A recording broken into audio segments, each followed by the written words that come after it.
Shalom, jemaat yang dikasihi Tuhan. Selamat pagi. Marilah kita mengawali pagi ini dengan kita beribadah kepada Tuhan. Jemaat, saya undang untuk bangkit berdiri.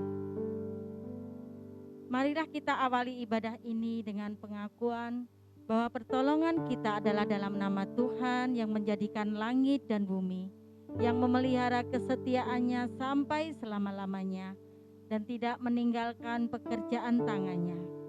Ibadah ini dimulai dalam nama Bapa, Anak, dan Roh Kudus. Amin. Saya persilakan untuk duduk kembali untuk mengambil saat teduh sejenak.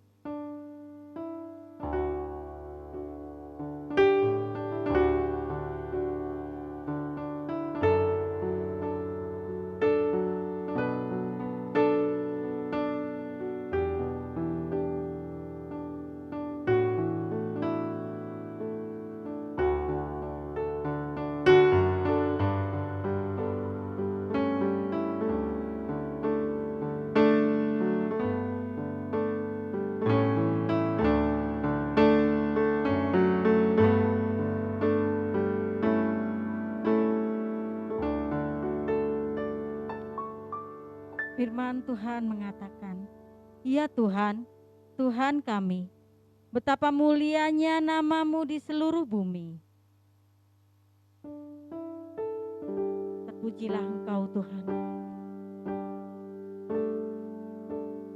di mana pada pagi hari ini yang sungguh luar biasa anugerah-Mu. Engkau memberikan kami kekuatan. Engkau senantiasa melindungi kami. Saat ini kami akan menyembah-Mu, memuji-Mu Tuhan.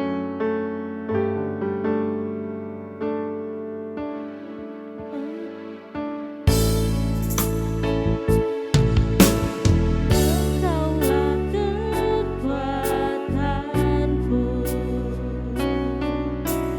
tempat perlindunganku.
bersyukur pada pagi hari ini.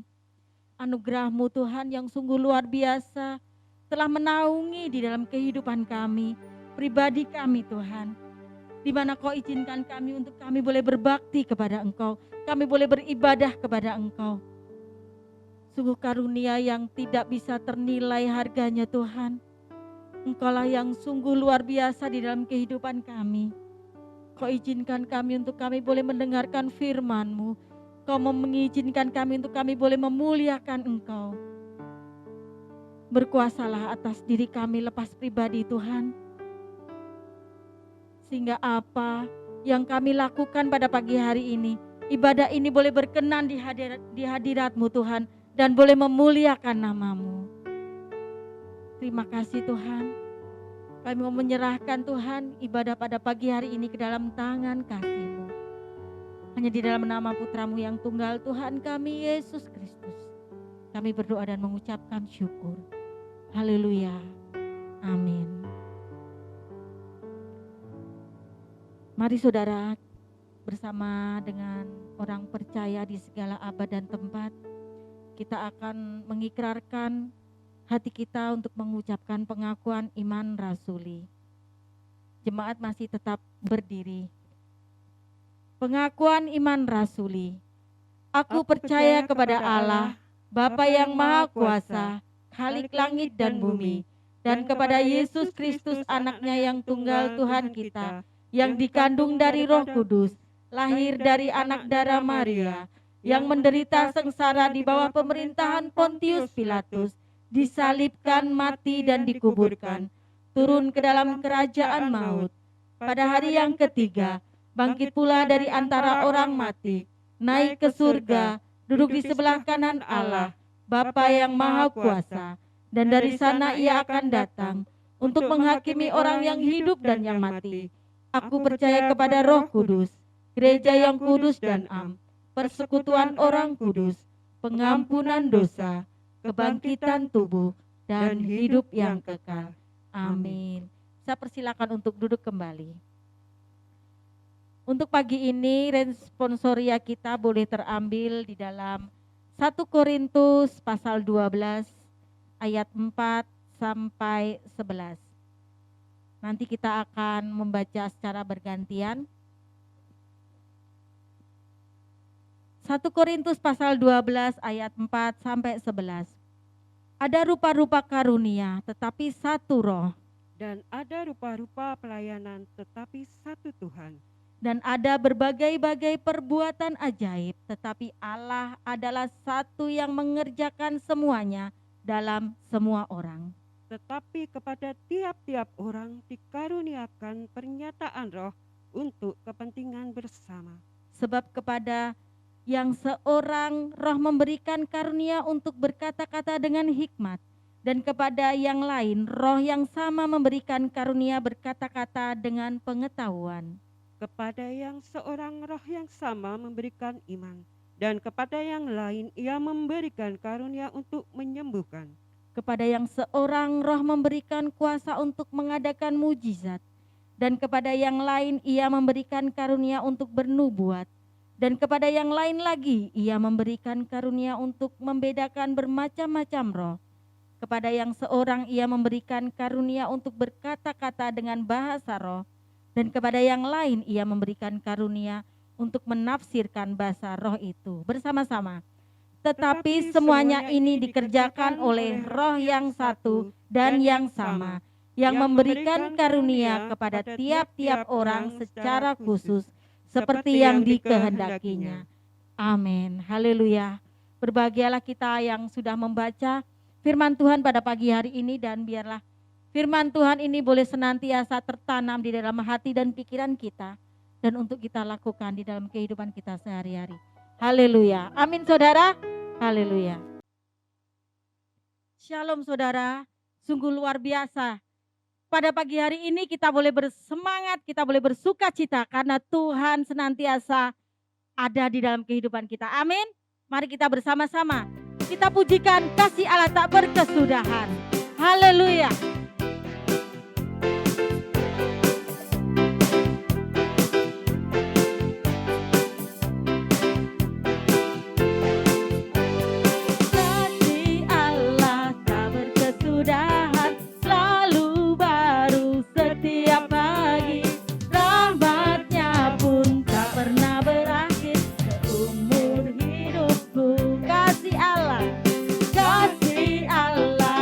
berkesudahan, selalu baru setiap pagi.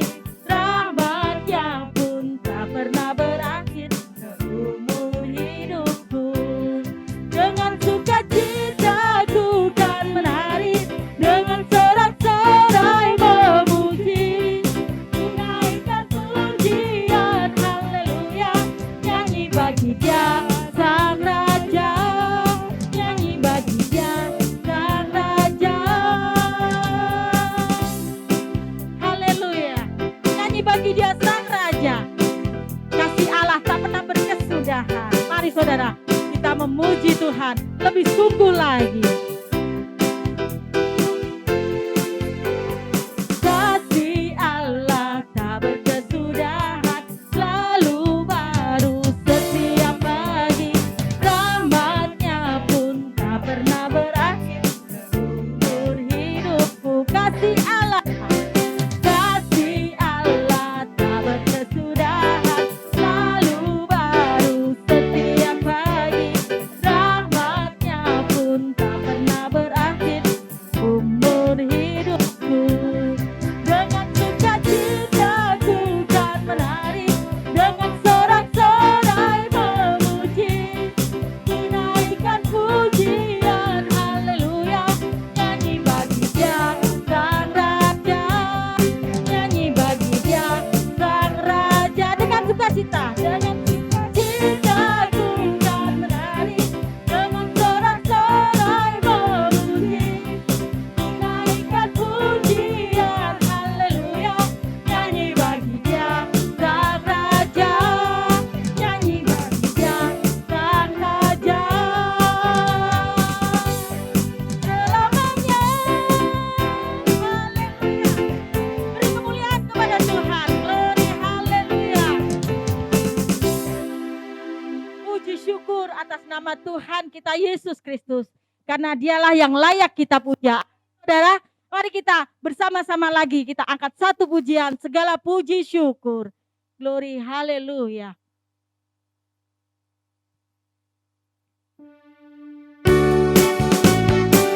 Bagi Tuhan tiada yang mustahil tuh, saudaraku. Kita mau bersorak haleluya, muliaan nama Tuhan.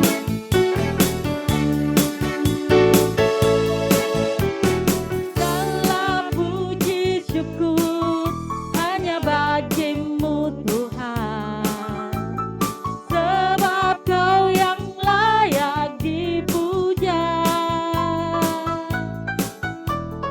Kami mau bersorak, tinggikan nama-Mu.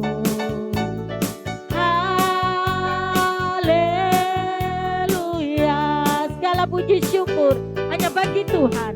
Segala puji syukur hanya bagi-Mu Tuhan, sebab Kau yang layak dipuja.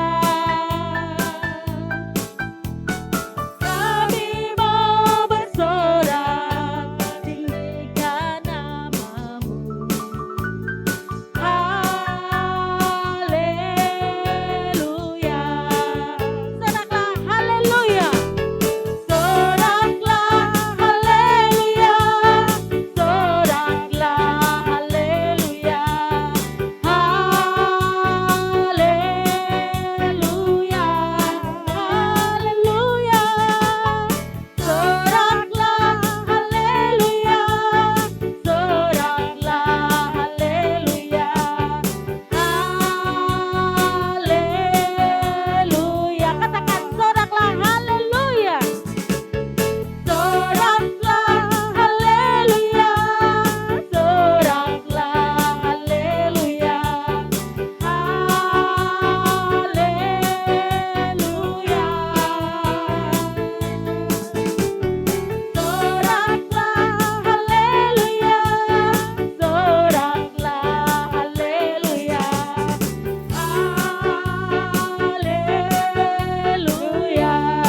Mari sama-sama kita berdoa.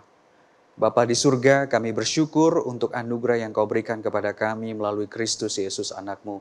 Terima kasih, di dalam Kristus kami diberikan Roh-Mu yang kudus. Oleh Roh Kudus itu kami diberikan karunia-karunia roh yang menyatukan kami. Biarlah kami mau belajar menjadi murid Kristus yang terus merendahkan hati, supaya kami serupa Kristus, menggunakan setiap karunia itu dengan bijak, dengan benar bagi kemuliaan-Mu. Berbicaralah kepada kami di pagi hari ini, berikan kami hati seorang murid yang terus mau diajar. Demi Kristus Yesus kami berdoa. Amin.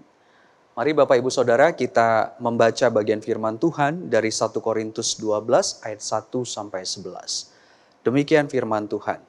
Sekarang tentang karunia-karunia roh. Aku mau saudara-saudara supaya kamu mengetahui kebenarannya. Kamu tahu bahwa pada waktu kamu masih belum mengenal Allah, kamu tanpa berpikir ditarik kepada berhala-berhala yang bisu. Karena itu aku mau meyakinkan kamu bahwa tidak ada seorang pun yang berkata-kata oleh Roh Allah dapat berkata, terkutuklah Yesus. Dan tidak ada seorang pun yang dapat mengaku Yesus adalah Tuhan selain oleh Roh Kudus. Ada rupa-rupa karunia, tetapi satu Roh. Dan ada rupa-rupa pelayanan, tetapi satu Tuhan. Dan ada berbagai-bagai perbuatan ajaib, tetapi Allah adalah satu yang mengerjakan semuanya dalam semua orang. Tetapi kepada tiap-tiap orang dikaruniakan penyataan roh untuk kepentingan bersama. Sebab kepada yang seorang roh memberikan karunia untuk berkata-kata dengan hikmat, dan kepada yang lain roh yang sama memberikan karunia berkata-kata dengan pengetahuan. Kepada yang seorang roh yang sama memberikan iman, dan kepada yang lain ia memberikan karunia untuk menyembuhkan. Kepada yang seorang roh memberikan kuasa untuk mengadakan mujizat, dan kepada yang lain ia memberikan karunia untuk bernubuat, dan kepada yang lain lagi ia memberikan karunia untuk membedakan bermacam-macam roh. Kepada yang seorang ia memberikan karunia untuk berkata-kata dengan bahasa roh, dan kepada yang lain ia memberikan karunia untuk menafsirkan bahasa roh itu. Tetapi semuanya ini dikerjakan oleh Roh yang satu dan yang sama, yang memberikan karunia kepada tiap-tiap orang secara khusus seperti yang dikehendakinya. Saudara yang dikasihi Tuhan, pada pagi hari ini kita sama-sama merenungkan firman Tuhan tentang tema kesatuan dalam roh yang berkaitan erat dengan karunia-karunia roh. Banyak kasus terjadi perpecahan di kalangan orang percaya karena salah memahami dan menyikapi karunia-karunia roh. Sehingga yang ditampilkan bukan kesatuan anggota tubuh Kristus, melainkan kegaduhan, perselisihan, bahkan perpecahan itu sendiri. Nah, ada kesalahan dalam pemahaman tentang karunia-karunia rohani atau karunia-karunia roh sampai memunculkan perpecahan. Ya, di antaranya menganggap bahwa karunia-karunia roh itu menjadi kebanggaan diri sendiri atau segolongan, sekelompok orang untuk menunjukkan kesalehan, atau juga untuk menunjukkan bahwa mereka telah menerima keselamatan dari Tuhan. Tetapi jarang sekali mengaitkan karunia-karunia ini dengan pengenalan akan Allah yang benar.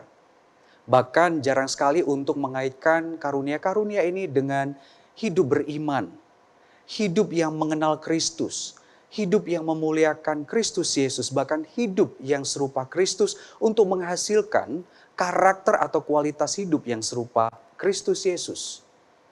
Nah, saudara yang dikasihi Tuhan, tentu kita pada pagi hari ini mau belajar ya, bagaimana memahami kesatuan dalam roh ini berkaitan dengan karunia-karunia roh. Maka kita perlu membangun yang namanya perspektif atau pemahaman yang benar berdasarkan Alkitab, secara khusus nas yang kita baca tadi. Mari sama-sama kita pelajari. Yang pertama, tentang kesatuan dalam roh berkaitan kesatuan akan kebenaran tentang karunia-karunia roh itu. Di ayat yang pertama sampai ayat yang ketiga. Rasul Paulus menekankan tentang pemahaman yang benar mengenai karunia-karunia roh. Ya. Ada penekanan yang dipaparkan oleh Rasul Paulus. Pentingnya untuk mengetahui kebenaran tentang karunia-karunia roh ini. Ada sesuatu yang terjadi di tengah-tengah jemaat Korintus. Kenapa seolah-olah mereka itu perlu diluruskan tentang pemahaman karunia-karunia rohani ini, saudara ya. Ada latar belakang yang terjadi. Ya, Mereka tidak memahami dengan benar apa sebenarnya karunia-karunia roh itu. Sehingga terjadilah kegaduhan, bahkan juga terjadi perselisihan, perpecahan di tengah-tengah jemaat Korintus, rekan-rekan. Padahal tadinya mereka ini adalah orang-orang yang tidak menyembah Allah. Mereka menyembah berhala-berhala bisu. Mereka ini tadinya tidak memiliki iman kepada Kristus Yesus. Tadinya mereka ini bukan orang-orang yang mengenal Tuhan yang benar. Ketika mereka percaya kepada Tuhan, tapi entah kenapa mereka justru menyalahartikan salah pemahaman mereka tentang karunia-karunia roh ini, rekan-rekan. Itu sebabnya kenapa Rasul Paulus menganggap penting untuk menuliskan surat ini kepada jemaat Korintus. Supaya tidak lagi terjadi perselisihan bahkan perpecahan. Hanya gara-gara tidak satu pemahaman mereka tentang karunia-karunia roh ini, rekan-rekan. Bagi kita juga di masa kini, mungkin juga di antara kita ada perbedaan pandangan tentang karunia-karunia roh. Ya, kita menganggap bahwa karunia roh itu diberikan oleh roh Tuhan kepada seseorang gitu ya, untuk menunjukkan betapa luar biasanya Tuhan memang, tetapi seringkali disalahartikan untuk menunjukkan kehebatan orang itu juga, ya, kehebatan orang yang memiliki karunia tersebut. Ya, mereka menganggap bahwa saya ini layak untuk mendapatkan karunia ini, saya ini pantas mendapatkannya, dan merasa bahwa karunia itu pantas untuk dipamerkan atau show off dan diagung-agungkan. Apalagi kalau sampai menekankan kepada salah satu karunia roh yang dianggap paling menonjol daripada yang lainnya. Nah, tentu ini pun bisa menimbulkan perselisihan ataupun kegaduhan di antara kita pada masa kini. Nah, nasihat Rasul Paulus kepada jemaat Korintus juga nasihat kepada kita supaya kita memiliki kesatuan pemahaman tentang kebenaran karunia-karunia roh itu. Supaya kita sama-sama bersatu dan tidak lagi terjadi perselisihan. Mari sama-sama kita pelajari, saudara, ya. Karunia-karunia roh itu bahasa Yunaninya adalah pneumatikos. Nah, karunia-karunia roh pneumatikos ini berarti berasal dari Roh Kudus, berkaitan dengan hal-hal spiritual yang tidak terlihat, namun membuat orang-orang yang menerima karunia-karunia ini semakin hari semakin beriman di dalam Tuhan. Bahkan mereka itu mengalami transformasi hidup, mengalami Kristus sebagai Tuhan dalam hidup mereka. Mereka tidak hanya sekedar mengakui Yesus adalah Tuhan, tapi mereka menuhankan Yesus dalam hidup mereka sehari-hari. Nah, ini keunikan dari pneumatikos. Semua karunia yang diberikan oleh Roh Kudus bukan untuk menonjolkan seseorang atau segolongan orang. Bahkan juga bukan untuk menonjolkan karunia itu sendiri. Melainkan karunia roh itu selalu berkaitan dengan hidup yang beriman, hidup yang mengakui Kristus, bahkan hidup yang menuhankan Kristus. Sampai-sampai terjadi transformasi hidup yang semakin serupa Kristus. Hal inilah yang ingin dibangun oleh Rasul Paulus ke tengah-tengah jemaat Korintus. Supaya mereka tidak memamerkan dan tidak membanggakan karunia-karunia roh itu. Melainkan perlu untuk merenungkan apakah ketika mereka menerima karunia-karunia roh itu membuat mereka semakin beriman di dalam Tuhan, semakin mengakui Kristus adalah Tuhan, bahkan menuhankan Yesus dalam hidup mereka, dan semakin berubah hidupnya, semakin serupa Kristus. Apakah itu yang terjadi? Hal ini juga bagi kita pada masa kini. Ketika kita belajar tentang karunia-karunia roh, pneumatikos itu, Bapak Ibu Saudara, apakah hanya karunia-karunia roh itu saja yang kita banggakan? Karunia-karunia roh itu saja yang mau kita jelaskan. Tetapi prinsip dasarnya adalah, atau prinsip kebenarannya adalah, apakah karunia-karunia roh itu selalu kita kaitkan dengan kehidupan yang beriman, kehidupan yang membuat kita semakin mengakui Yesus adalah Tuhan, membuat kita terus menuhankan Yesus dalam seluruh area hidup kita, bahkan sampai mentransformasi kehidupan kita. Ya, dengan kata lain karunia roh ini tidak bisa dipisahkan dengan buah roh. Buah roh itu di bagian yang lain sering artikan juga karakter Kristus atau karakter dari kerajaan Allah. Kualitas kehidupan kerajaan Allah. Nah, apakah karunia roh yang kita terima dari Roh Kudus sampai juga membuat kita mengaitkannya dengan buah roh? Ada perubahan, ada kehidupan yang terlihat serupa Kristus di sana. Sehingga kalau itu terjadi akan membuat kita selalu bersatu. Membuat kita saling rendah hati. Membuat kita itu saling menopang, saling mengasihi. Bukan membuat kita semakin menonjolkan karunia kita, apalagi membanding-bandingkannya dengan orang lain, termasuk menganggap karunia kita itu lebih baik, lebih menonjol daripada yang lain. Tentu itu bukan karunia roh yang dimaksudkan oleh Rasul Paulus dalam bagian ini.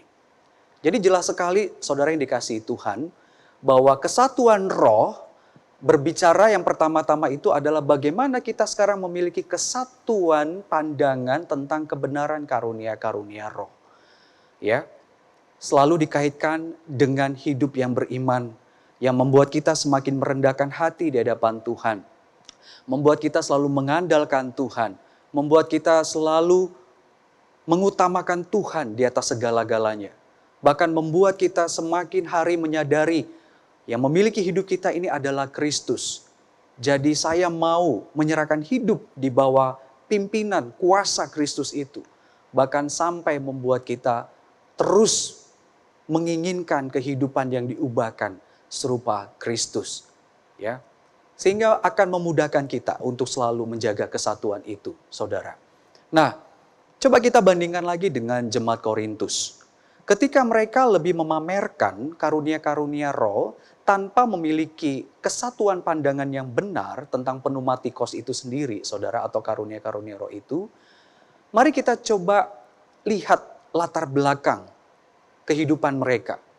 Kalau mereka cuma menonjolkan karunia-karunia roh dan lupa untuk mengaitkannya dengan hidup beriman, hidup yang merendahkan hati di hadapan Tuhan dan sesama, hidup yang menuhankan Yesus, hidup yang mengalami transformasi hidup serupa Kristus, ya, dan mereka hanya bangga pada karunia-karunia roh itu, maka coba kita lihat, ada sesuatu yang ganjal di tengah-tengah jemaat ini. Ya, kalau mereka hanya bangga pada karunia roh, kenapa terjadi perpecahan di antara mereka? Ya, termasuk saling membanggakan golongannya masing-masing. 1 Korintus 1 ayat 10 sampai 13. Kenapa terjadi perselisihan? Saling membenarkan golongannya masing-masing. 1 Korintus 3 ayat 1 sampai 5. Kenapa ada indikasi menyombongkan atau memegahkan diri? 1 Korintus 4 ayat 6 sampai 8. Ya. Kenapa mereka jatuh ke dalam dosa percabulan? 1 Korintus 5 ayat 1 sampai 5 dan pasal 6 ayat 12 sampai 18. Kenapa juga mereka lebih suka bergaul dengan orang lain, ya, sekalipun mereka disebut saudara, orang lain itu disebut saudara, namun orang-orang tersebut itu selalu berpikiran cabul, berpikiran kikir, ternyata mereka juga penyembah berhala, pemfitnah, pemabuk, penipu, daripada memberi waktunya untuk membangun hidup saudara seiman yang rindu bertumbuh mengenal Tuhan. Kenapa juga terjadi di antara mereka adanya ketidakadilan, ya, terhadap saudara-saudara mereka sendiri yang dianggap lemah dan rendah? Kenapa mereka juga selalu mencari keadilan atau hikmat untuk menyelesaikan setiap perkara mereka itu dari orang-orang yang tidak beriman? 1 Korintus 6 ayat 1 sampai 7. Bahkan kenapa juga ada di antara mereka itu yang menjadi batu sandungan bagi saudara-saudara seiman yang baru mengenal Kristus karena turut serta makan persembahan berhala di dalam kuil berhala. 1 Korintus 8 ayat 1 sampai 13. Dan kenapa juga ada di antara mereka yang mengkritik bahkan mencurigai tentang hak Rasul Paulus dalam hal materi. 1 Korintus 9 ayat 1 sampai 14. Ya. Bahkan mereka mencurigai sekali Rasul Paulus ini. Kenapa juga ada indikasi sinkretisme yang mau minum dari cawan Tuhan, namun juga dari cawan roh-roh jahat. 1 Korintus 10 ayat 1 sampai 33. Ada perpecahan mengenai kebiasaan berkumpul untuk makan perjamuan Tuhan. Ada yang kelaparan, namun di sisi lain ada yang mabuk. Perbuatan yang menghinakan jemaat Allah. 1 Korintus 11 ayat 17 sampai 22. Bahkan mayoritas jemaat Korintus ini terlalu mengagung-agungkan salah satu karunia roh, yaitu bahasa roh. 1 Korintus 14 itu sebabnya kenapa nanti di pasal 14 Rasul Paulus memberikan satu nasihat penting tentang bahasa roh itu.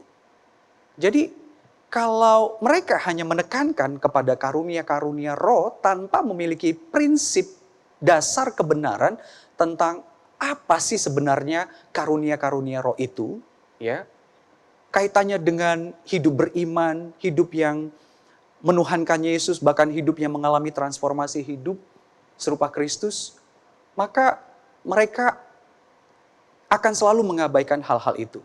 Karena bagi mereka yang terpenting adalah karunia-karunia rohnya saja. Mengabaikan prinsip dasar kebenarannya. Dan ini bisa terjadi bagi kita di masa kini, Bapak Ibu Saudara. Kalau kita cuma menekankan kepada karunia-karunia roh tanpa mau memahami prinsip dasar kebenarannya, maka kita akan salah memahami karunia-karunia roh itu. Maka tidak heran ya, kenapa di kalangan-kalangan kekristenan sekalipun terjadi banyak perselisihan, perpecahan, tidak ada kesatuan, termasuk dalam memahami karunia-karunia roh. Jangan-jangan karena kita tidak memahami dengan benar bahwa pneumatikos, karunia-karunia roh itu selalu berkaitan dengan hidup yang beriman, hidup yang merendahkan hati di hadapan Tuhan, di hadapan sesama juga, hidup yang menuhankan Yesus. Kalau menuhankan Yesus berarti Yesus sebagai Tuhannya, dan kita mau diajar, kita mau dididik, bukan kita jadi Tuhannya, bukan kita yang mengatur hidup kita, tetapi Kristus dan firman-Nya. Dan itu membuat kita semakin merendahkan hati di hadapan Tuhan. Dan hidup yang mau diubahkan, ditransformasi serupa Kristus, buah roh itu terjadi dalam hidup kita. Sehingga akan memudahkan kita untuk selalu membangun satu dengan yang lainnya. Bukan membuat gaduh, bukan berselisih, apalagi sampai merendahkan dan menganggap diri lebih baik daripada yang lain, saudara. Ya, maka penting bagi kita untuk di bagian pertama ini, bicara kesatuan dalam roh, bicara kesatuan pandangan tentang kebenaran karunia-karunia roh itu. Dengan demikian, kalau ini kita pahami dengan benar dan kita hidupi, maka sangat mudah bagi kita selalu menjaga kesatuan di dalam anggota tubuh Kristus, di dalam gereja kita masing-masing, di dalam komunitas anak-anak Tuhan yang lain.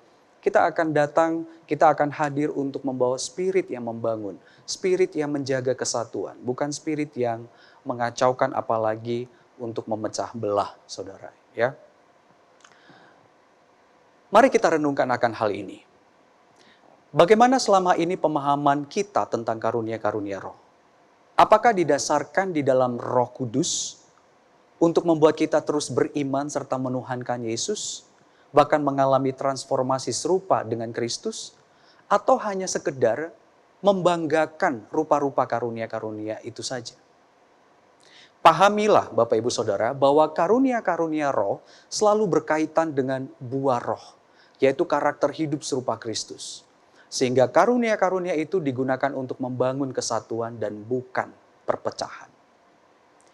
Di bagian yang kedua yang mau kita renungkan adalah kesatuan dalam roh berkaitan dengan kesatuan pandangan tentang keunikan karunia-karunia roh. Ayat 4-6. Ya, keunikan. Dikatakan di sana ada rupa-rupa karunia tetapi satu roh. Ada rupa-rupa pelayanan tetapi satu Tuhan, Yesus Kristus. Ada berbagai-bagai perbuatan ajaib tetapi Allah adalah satu. Jadi kalau kita lihat, disinilah keunikan dari karunia-karunia roh. Jadi keunikannya bukan pada karunia itu. Ya, misalnya unik ya karunia melakukan mujizat, unik ya karunia berbahasa roh, unik ya karunia membedakan roh-roh seperti itu. Bukan. Tetapi keunikan karunia-karunia roh itu terletak pada Allah Tritunggal. Kesatuan Allah Tritunggal. Nah, ini yang perlu kita pahami, yang perlu sekali kita miliki di dalam hati dan pikiran kita, saudara, sebagai orang percaya. Ya, bahwa karunia-karunia rohani itu memiliki keunikan, dan keunikannya itu terletak pada kesatuan Allah Tritunggal yang mengerjakannya di dalam diri orang percaya, termasuk Anda dan saya. Ya, sekali lagi keunikannya bukan pada rupa-rupa karunia-Nya itu, tetapi kepada kesatuan Allah Tritunggal. Ini yang dipaparkan oleh Rasul Paulus pada ayat 4 sampai ayat 6 itu. Ya. Jadi karunia-karunia roh itu tidak bisa dipisahkan dari Allah Tritunggal. Ya, betul memang karunia roh itu dikerjakan oleh Roh Kudus secara khusus. Tetapi jangan lupa bahwa karunia roh yang dikerjakan oleh Roh Kudus itu punya tujuannya. Dan itu berkaitan dengan Kristus dan juga Allah kita. Ya, Allah Tritunggal itu. Nah, jadi karunia-karunia yang diberikan oleh Roh Kudus itu, karunia-karunia inilah yang akan menggerakkan seluruh pelayanan kita. Yang memberikan kehidupan atau menghidupkan seluruh pelayanan kita. Supaya semua bentuk pelayanan yang kita lakukan itu memiliki satu kuasa, satu kekuatan yang berasal dari karunia roh yang Roh Kudus berikan kepada kita. Jadi bukan hanya sekedar melakukan pelayanan, ya, bukan hanya sekedar kita sudah diatur jadwal pelayanannya seperti itu. Tetapi waktu kita mau melayani Kristus, melayani Tuhan kita itu harus memiliki karunia. Ini penting, saudara. Sekali lagi, karunia yang diberikan Roh Kudus itu karunia menggerakkan atau menghidupkan setiap bentuk pelayanan yang kita lakukan. Jadi pertanyaan, apakah Anda dan saya sudah mengerti apa karunia kita? Banyak sekali di gereja yang mengatakan bahwa tidak tahu karunianya apa. Ya, ada tes-tes karunia yang dilakukan, bahkan di bahan SMK 2 Sinode GKJ ada tes karunia seperti itu. Ya, bukan hanya waktu tes karunia baru kita tahu karunia kita, tapi perlu memiliki satu hubungan yang erat, yang akrab dengan Roh Tuhan, supaya kita peka karunia apa yang Roh Tuhan berikan kepada kita, dan oleh karunia itulah kita dimampukan atau digerakkan untuk melakukan bentuk pelayanan yang Tuhan percayakan kepada kita.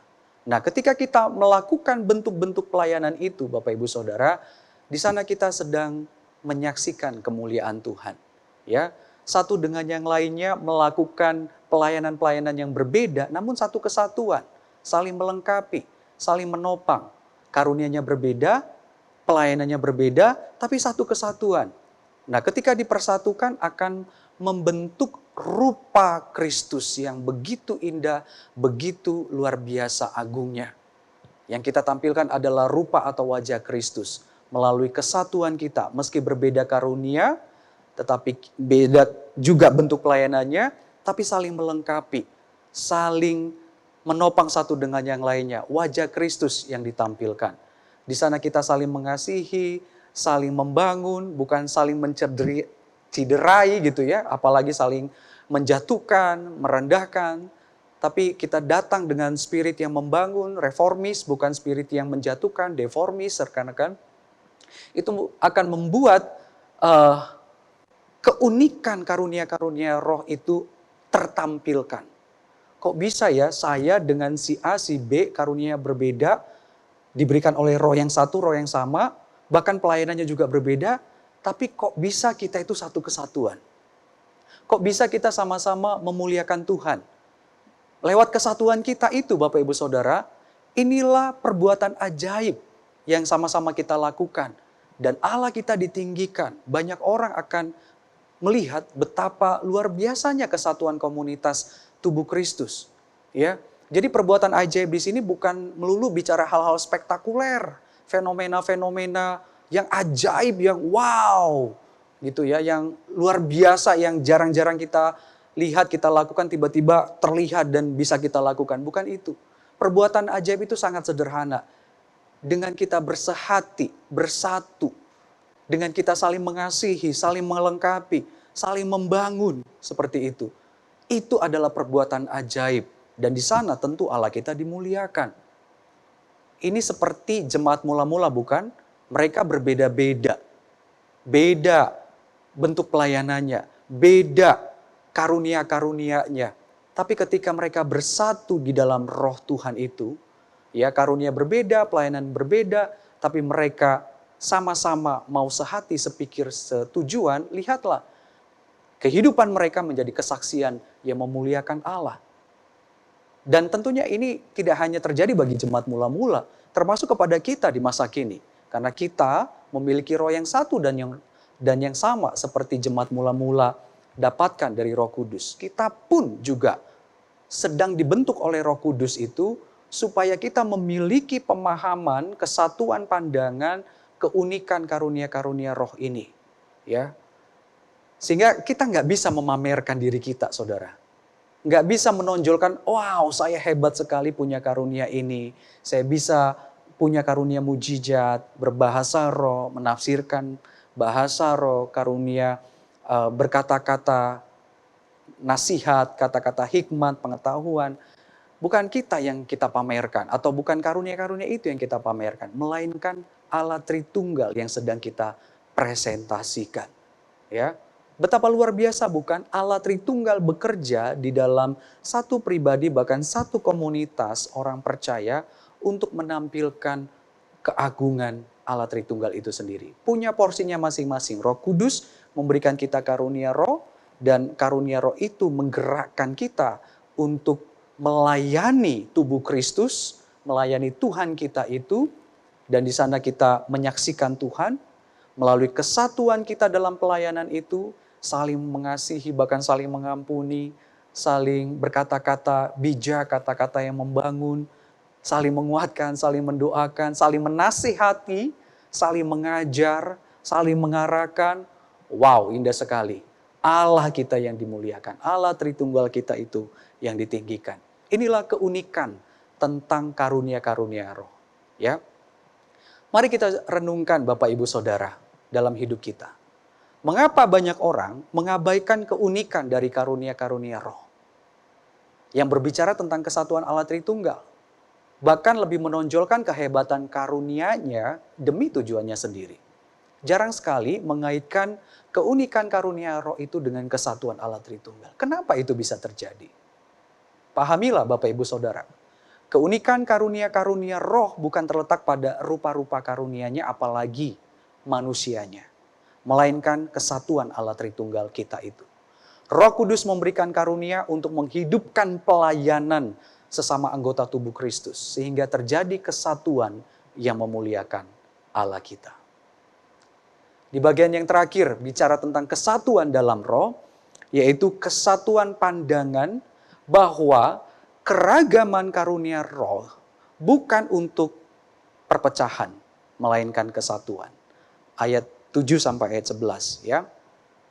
Menarik sekali, Rasul Paulus tidak buru-buru langsung menjelaskan karunia-karunia roh itu apa saja, rupa-rupanya seperti apa saja.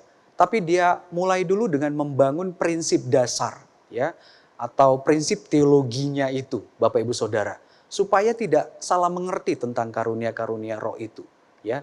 Di bagian terakhir inilah baru Rasul Paulus jelaskan rupa-rupa karunia roh. Kalau sudah memiliki prinsip dasar kebenaran tentang karunia-karunia roh ya, dan keunikan karunia-karunia roh itu, barulah mudah untuk memahami setiap rupa karunia roh itu tujuannya apa ya.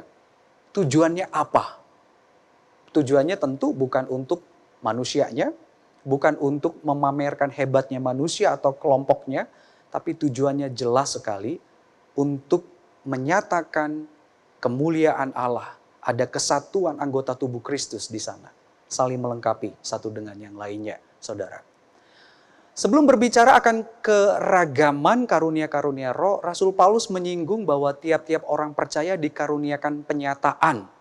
Penyataan ini kata lainnya adalah penyingkapan akan kebenaran Allah.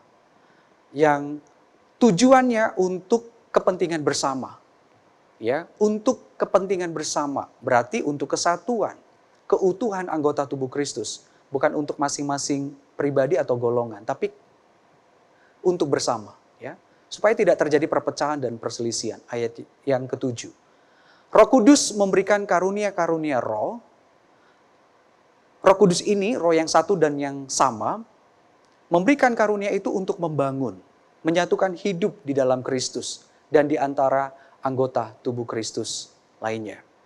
Dapat diartikan Bapak Ibu Saudara bahwa orang percaya yang menerima karunia roh adalah orang yang mempunyai tujuan yang jelas, yaitu memikirkan kepentingan bersama, kebaikan bersama, kesatuan, keutuhan, ya. Tidak pernah mau memikirkan perpecahan, perselisihan.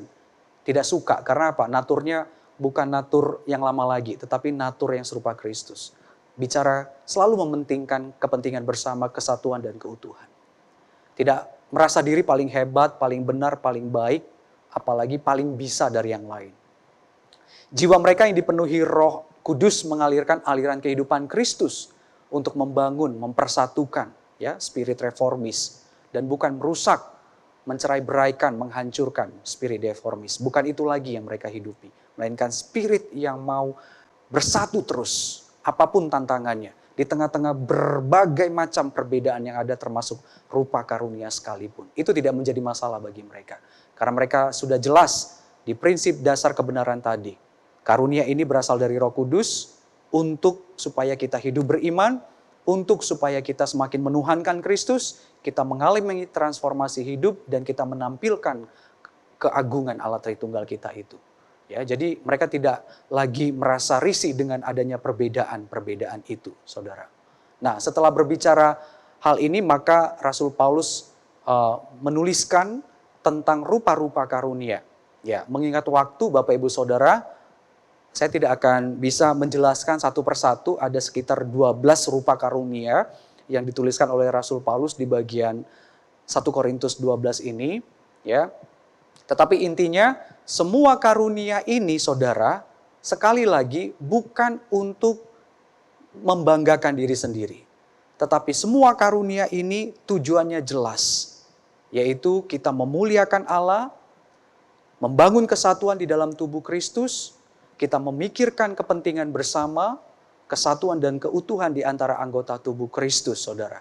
Dan kita semakin menuhankan Yesus, semuanya ya, bukan hanya satu orang, tapi satu komunitas itu menuhankan Yesus, merendahkan hati di hadapan Tuhan, beriman di hadapan Tuhan, dan hidup yang semakin ditransformasi serupa Kristus.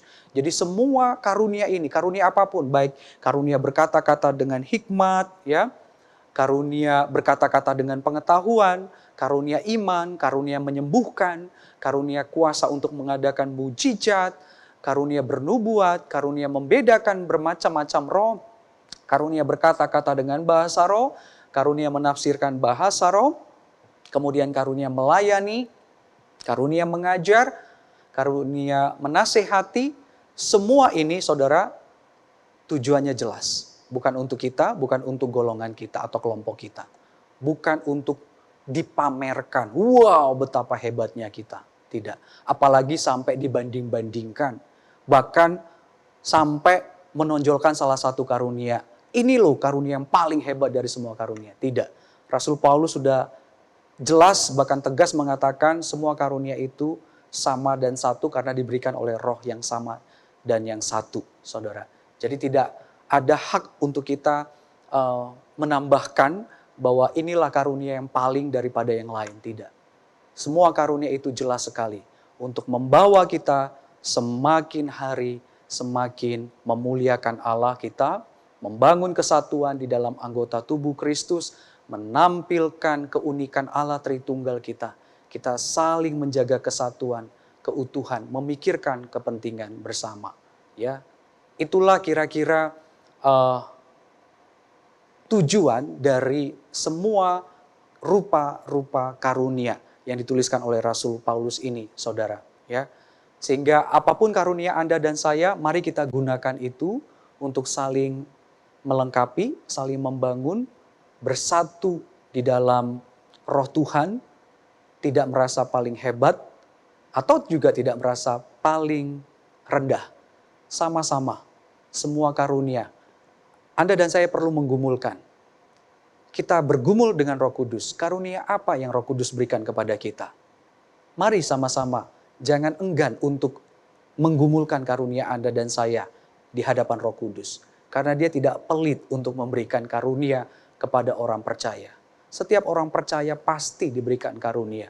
Karena karunia itu menggerakkan seluruh pelayanan yang ada untuk membangun tubuh Kristus dan menampilkan rupa Kristus. Dan di sana Allah dimuliakan. Jadi kalau kita katakan aku nggak punya karunia, jangan-jangan Anda dan saya belum bertekun tinggal di dalam Dia. Tinggal di dalam firman-Nya. Kalau Anda dan saya bertekun tinggal di dalam Kristus dan firman-Nya, Roh itu bekerja dalam diri kita. Dia pasti menyatakan karunia apa yang kita miliki. Dan karunia itu akan kita kembangkan terus untuk saling melengkapi satu dengan yang lainnya. Dan indah sekali Bapak Ibu Saudara, terjadi kesatuan. Nggak perlu konflik, nggak perlu minder, nggak perlu tinggi hati. Jangan sombong kalau punya karunia. Jangan iri pada karunia saudara kita. Jangan minder. Semua kita sudah diberikan oleh Roh Kudus. Asalkan kita bertekun tinggal di dalam Dia. Kita akan peka, oh ini karuniaku. Dan kita mau gunakan itu membangun tubuh Kristus. Sehingga Allah kita dimuliakan. Amin. Mari kita berdoa. Bapa di surga, kami bersyukur kepadamu. Terima kasih untuk firman pada hari ini. Bicara tentang kesatuan dalam roh yang berkaitan dengan karunia-karunia roh. Tolonglah kami. Mungkin selama ini kami salah memahami karunia roh. Sehingga kami seringkali keliru menyikapi bahkan menggunakan karunia itu. Bahkan mungkin yang kami lebih tonjolkan karunianya daripada pemahaman yang benar bahwa karunia itu berkaitan dengan hidup yang beriman, hidup yang menuhankan Yesus, bahkan hidup yang mengalami transformasi untuk serupa Kristus. Berkaitan erat juga dengan buah roh, karakter Kristus. Sehingga pada akhirnya kami tidak lagi sombong untuk menunjukkan karunia roh kami apa, dan juga tidak minder dengan karunia kami. Yang ada kami bersyukur, sangat bersyukur karena Engkau memberikan kami karunia roh itu untuk menggerakkan seluruh pelayanan yang ada, yang Engkau percayakan kepada kami. Menghidupkan pelayanan yang ada. Sehingga pelayanan itu pun menjadi luar biasa karena memiliki tujuan yang jelas. Membangun tubuh Kristus, menampilkan wajah Kristus, dan di sana Allah ditinggikan, dimuliakan. Allah Tritunggal kami yang ditampilkan di sana. Tolonglah kami di tengah-tengah pertanyaan demi pertanyaan dalam diri kami, karunia apa yang ada pada kami terus mau bertekun di dalam-Mu, di dalam firman-Mu. Sehingga lambat laun pertanyaan-pertanyaan itu akan tersingkapkan, akan terjawab. Dan kami akan bersorak-sorai karena Roh Tuhan memberikan kami karunia yang menopang kami untuk melayani dan memuliakan Allah. Satukan kami,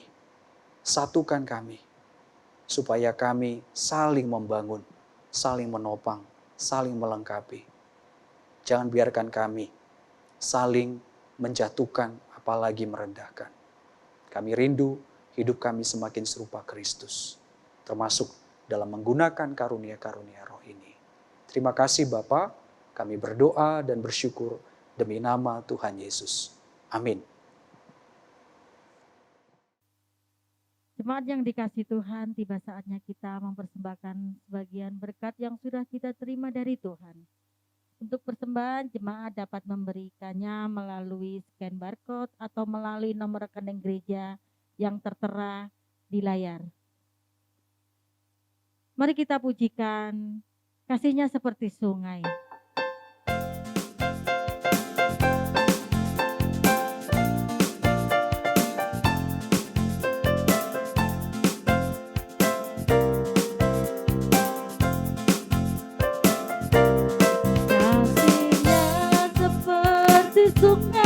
Kasih-Nya seperti sungai, kasih-Nya seperti sungai di hatiku. Mengalir di waktu susah, mengalir di waktu senang. Kasih-Nya seperti sungai di hatiku. Berkatnya seperti sungai, berkatnya seperti sungai, berkatnya seperti sungai,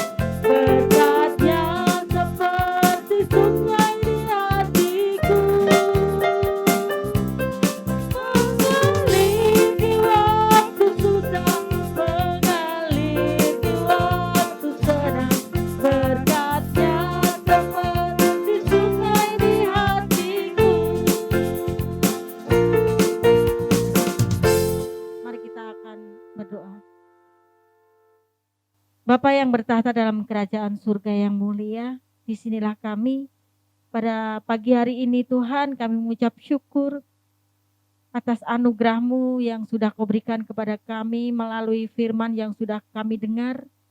Biarlah firman itu boleh menjadi kekuatan bagi kehidupan kami Tuhan.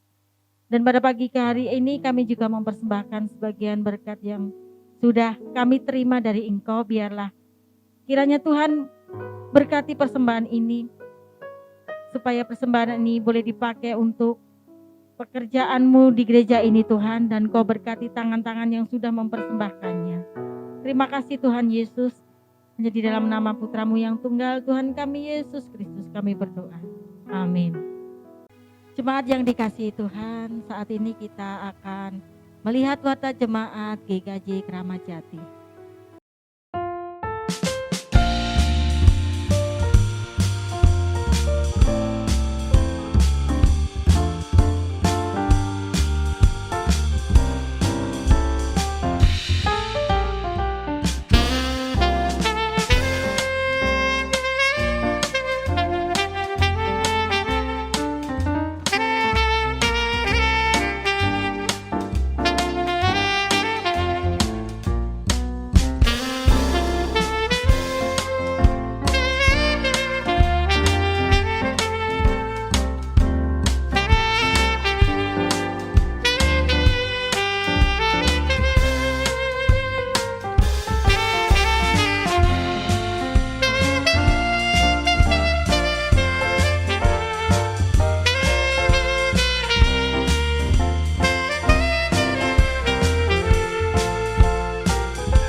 Jemaat Tuhan, marilah kita akhiri ibadah kita dengan pujian doksologi dan mengundang dengan kasih untuk Guru Injil Roni Sofian membawakan doa berkat.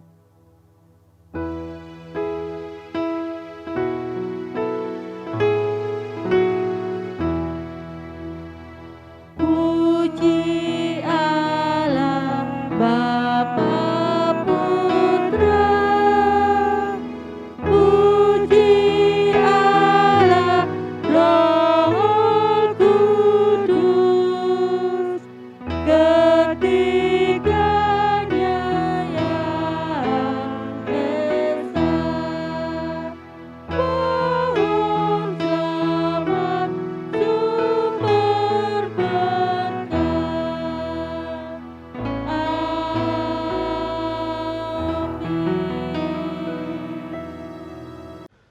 Bapak Ibu jemaat yang dikasihi Tuhan, ingatlah selalu bahwa sebagai anak-anak Allah, kita dipanggil untuk boleh saling mengasihi dan saling melayani, membangun kesatuan tubuh Kristus di tengah-tengah dunia ini dengan karunia-karunia yang telah diberikan bagi setiap kita. Oleh sebab itu, biarlah kita melakukannya dengan sungguh hati. Sekarang mari arahkan hati kita kepada Tuhan untuk menerima berkat dari Tuhan.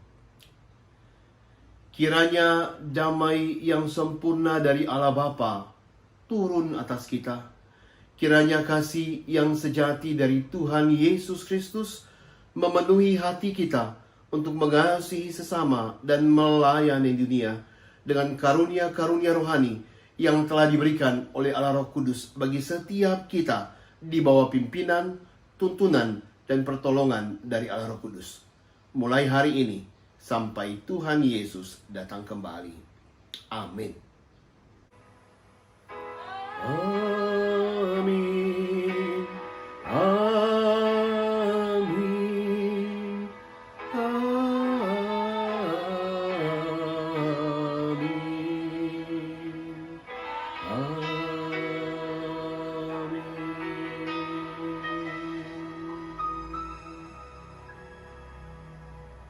Silakan duduk Bapak Ibu Saudara, ibadah selesai, Tuhan memberkati saudara.